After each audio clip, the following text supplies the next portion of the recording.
ఏంటి బ్యాంకుకి లోన్ కోసం వెళ్ళావంట? అవునండి, ఇస్తామన్నారు. ఇస్తారు వైనాట్. విజయ, పునాది లేకుండా ఇల్లు నిలుస్తుందంటావా? అసలు ఇల్లే లేకపోతే పునాదికి కూడా విలువ ఉండదు కదండి. ఓ, ఆ టెంపోలో వచ్చావా? ఇప్పుడు నేను సంతకం పెట్టకపోతే నువ్వు పెట్టుకోబోయే లోన్ అప్లికేషన్ కూడా విలువ ఉండదు తెలుసా? నేను గ్యారంటీ సంతకం పెడితేనే నీకు లోన్ ఇస్తామని బ్యాంక్ మేనేజర్ ఫోన్ చేసి చెప్పాడు. పెళ్ళంగా కాకపోయినా ఒక ఆడదానిగా జాలిపడి సంతకం పెడతానులే.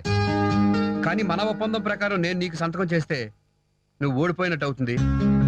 చేత కాదు అని నా ముందు తల దించుకోవాల్సి వస్తుంది.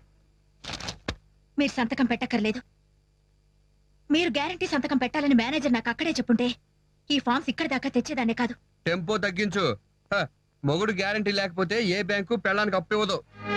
మొగుడిగా నా బతుక్కి గ్యారంటీ ఇవ్వలేని మీరు మగాడిగా బ్యాంకుకి గ్యారంటీ ఇవ్వడం ఎందుకులేండి? అంటే నా అవసరం నీకు లేదా? ఉన్నా అవసరం లేదులేండి. హలో, మన ఒప్పందం ప్రకారం నువ్వు ఇంకా సంపాదించట్లేదు అంటే ఇప్పుడు నువ్వు తింటున్న ఈ తిండి నాది, తినకూడదుగా. చాలా థ్యాంక్స్. ఈ ముద్ద నోట్లో పెట్టుకోకముందే చెప్పారు. చెయ్యగడిగేస్తున్నావు ఏంటి? జోక్గా అంతే నా మాట నిన్నే